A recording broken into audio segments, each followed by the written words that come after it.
ऐं निहायती शुक्रगुज़ार आहियां पूरी सिंधी उस्ताद बरादरी जो जिन अॼु साबित कयो त शहीद उस्ताद हिदायत लोहार जे खून सां इंसाफ़ थींदो ऐं इंशाअल्लाह जेसिताईं शहीद उस्ताद जी क़त्ल जी FIR दाख़िल न थींदी तेसिताईं हीउ एहतजाज जारी रहंदो। वॾे ॾुख जी ॻाल्हि इहा आहे त हिकु उस्ताद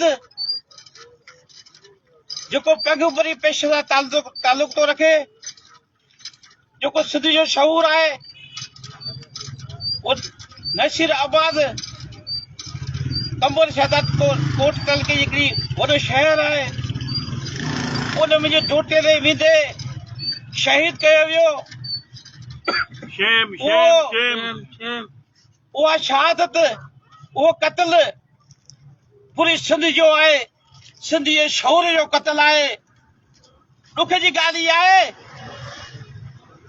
छा सिंध सां मोहबत करणु गुनाह आहे? हुन उस्ताद पंहिंजी ड्यूटी ऐं ईमानदारी सां पूरी ज़िंदगी सरअंजाम ॾिनी। हुन जो ॾोहो इहो हुयो त हू सिंध सां प्यार कंदड़ हो, सिंध जी तइलीम सां वफ़ादार हो, सिंध जो सचो आशिक़ हो।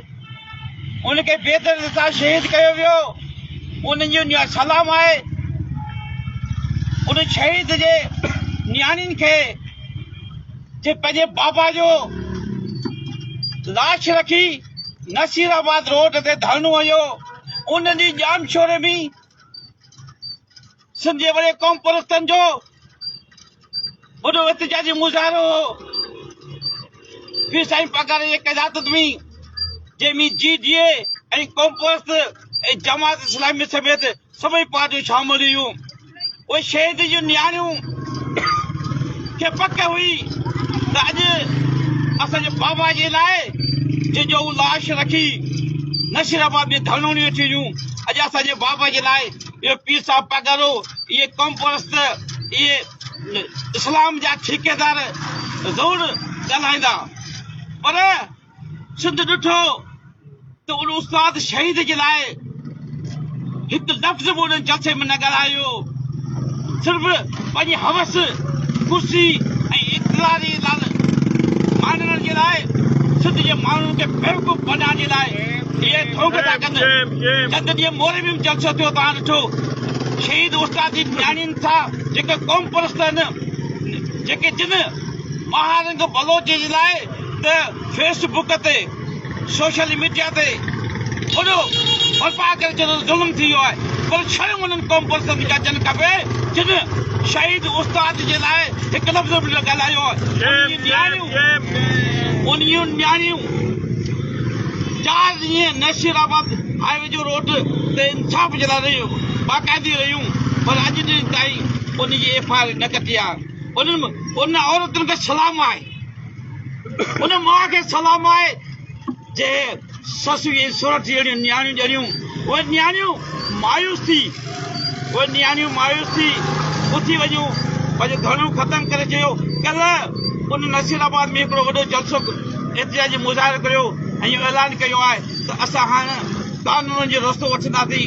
पर ॾुख इहो थो थिए त सिंध जे माण्हुनि, सिंध जे उस्तादनि, ऐं पाण खे बि ॾोहार थो सम्झां, जेको मूंखे किरदारु अदा खपंदो हो, जेको असांजी तनज़ीम खे किरदारु अदा करणु खपंदो, उस्ताद जी मालिकी करणु खपंदी, उहो असां न करे सघिया आहियूं।